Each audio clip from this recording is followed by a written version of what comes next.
Close your eyes for a second. Imagine you're stepping into an ancient, dimly lit study hall. You can almost smell the old parchment, see the dust dancing in the candlelight, and feel this intense, electric spiritual tension in the air. Welcome back to The Explainer, everyone. Today, we are going on a massive journey. We're exploring the profound, ancient blueprint of reality, breaking down the deepest mechanics of existence itself. We're diving into the works of Rabbi Yehuda Ashlag, the Baal HaSulam, specifically his introductions and his masterpiece, the Talmud Eser Sefirot. Step by step, we're going to decode the Peshat, the simple surface meaning, and the Soda, the deep secret mechanics of the cosmos. And to make this super clear, whether you're a kid who loves video games or an adult into complex cosmic engineering, we're using modern tech analogies to decode this ancient spiritual machinery. Let's literally jump right in. So, the Baal HaSulam kicks off his introduction by pointing straight at this imposing barrier. He calls it the Mechitzat Barzel, the iron wall. Now, obviously, this isn't a physical wall we're talking about. It's an ideological, psychological, and historical firewall. Ever since the destruction of the temple, there's been this intense, almost paralyzing fear around studying the esoteric inner mechanics of the universe. People built this wall to protect themselves, but the author makes a bold claim. In our generation, this wall is literally suffocating our spiritual lives. It's blocking our access to the source code of reality. And look, if you want to shatter a wall, you've got to know exactly what bricks it's made of, right? We've got to face the wall head on, so let's quickly knock out these 5 classic objections people use to justify avoiding this transformative wisdom. Brick number 1, why do I need to know the names of angels? Can't I just be a good person? Brick 2, shouldn't I master all the basics first, the everyday laws? Brick 3 is the historical trauma. Man, people have gone crazy or totally off the rails studying this stuff. Brick 4 is pure elitism. It's only for uniquely holy saints, definitely not for someone like me. And the 5th brick, the majority of top scholars today don't even study it, so why should I? The author totally gets it. He says, sure, these sound logical, but he reveals that all these objections are essentially a glitch in our thinking. They're an illusion from a system that's been unplugged from its primary power source, and he absolutely destroys all 5 of these bricks with one single, devastatingly powerful counter-question. What is the flavor of our lives? In Hebrew, it's ma tam b'chayenu. Wow. It is literally the ultimate existential question. The author looks at us and points out that, honestly, human life is incredibly hard. We go through pain, sickness, insane financial stress, and eventually mortality. He asks this piercing question, amidst all this suffering, who is actually enjoying all this effort? Who am I giving pleasure to with my daily struggles? If we're all just floating blindly in the stream of life, just trying to numb the pain, what's the point of the whole shebang? If your spiritual practice doesn't answer this question, if it doesn't give you a true flavor, a real vitality, then keeping that iron wall up is a massive disservice to your own soul. To find the answer, we have to zoom way out and look at the macro design of the universe. Since we're tackling some massive cosmic engineering concepts today, let's quickly look at our roadmap. 1. The divine intent. 2. The spiritual mechanics. 3. The 2 paths. 4. The antidote. And 5. Tasting true life. Simple enough, right? Let's keep moving. Section 1. The divine intent. The ultimate blueprint.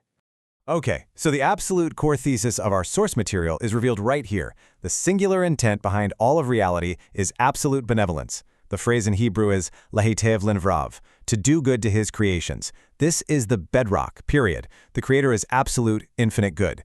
And what does good do? It bestows good. Imagine a massive cosmic server, just bursting with infinite data, light, and pure pleasure.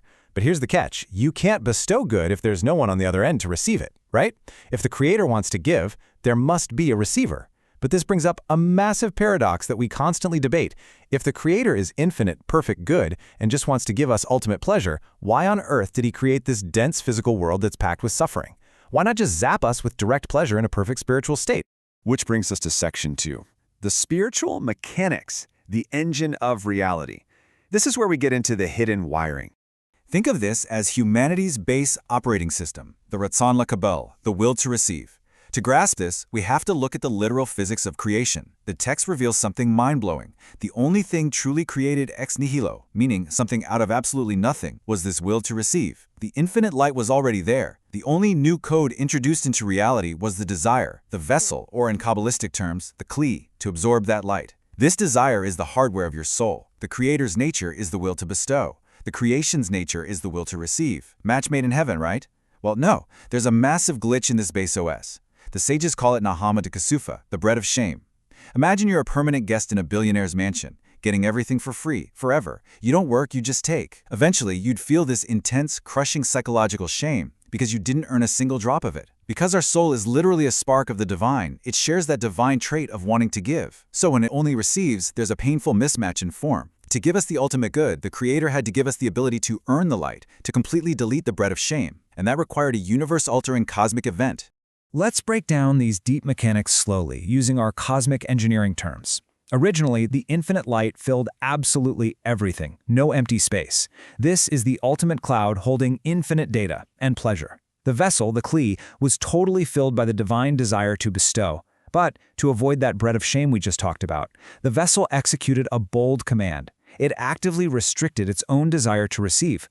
This legendary event is called the Tzimtzum, the restriction of light.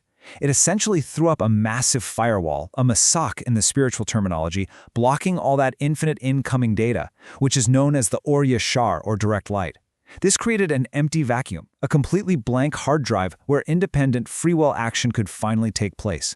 Now, I should mention, while the texts go deeply into the Tzimtzum, things like specific partsufim or the zivug, the spiritual coupling, aren't explicitly detailed in this specific introductory section we're covering today, so we won't invent them here. But the core takeaway is this.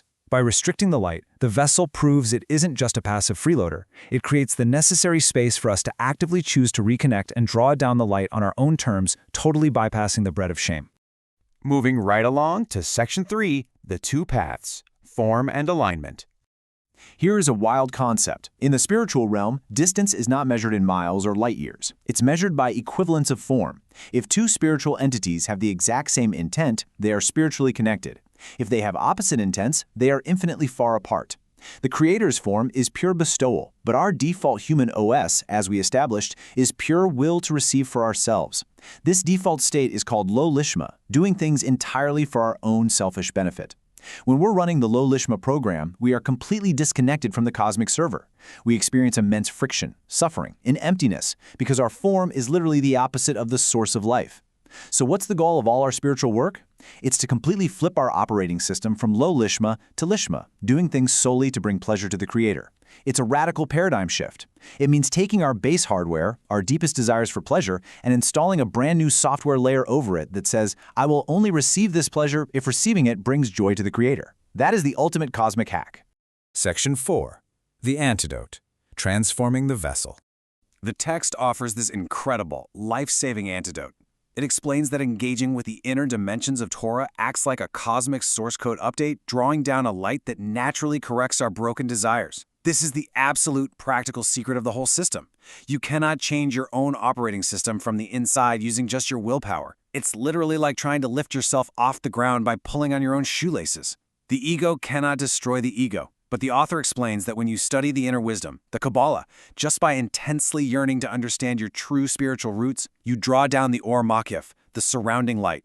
Think of it as an over-the-air firmware update directly from the cosmic server. As you study the mechanics of your soul, this specific frequency of light washes over your vessel. Slowly and almost invisibly, it overwrites the selfish low Lishma programming and installs the Lishma programming. Without this specific light, humanity just stays trapped in the friction of the will to receive. Let's use a video game analogy for the kids, and honestly, the adults too, to map out this journey. Imagine you spawn into an MMO, but your avatar starts with a corrupted virus. The virus makes you only want to hoard gold and health potions for yourself. But here's the twist. The more you hoard, the more your health bar actually drains.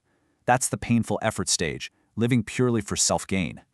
To cure the virus, you have to go through purification.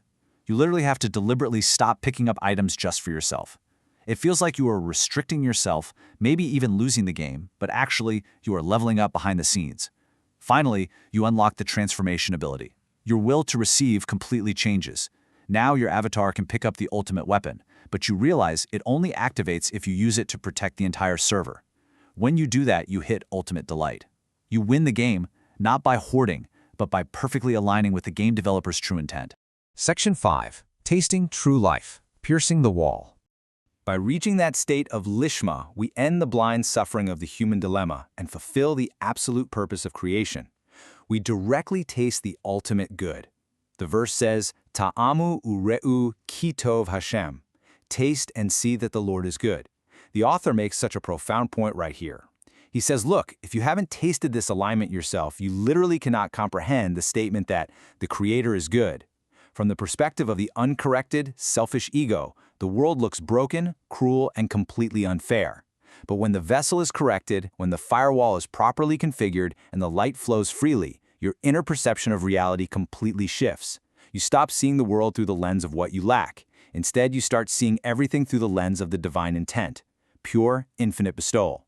Suddenly, the Torah and the mitzvot aren't these heavy, restrictive burdens anymore. They become the energy pipelines, the exact mechanisms through which we taste the infinite light, totally free of the bread of shame.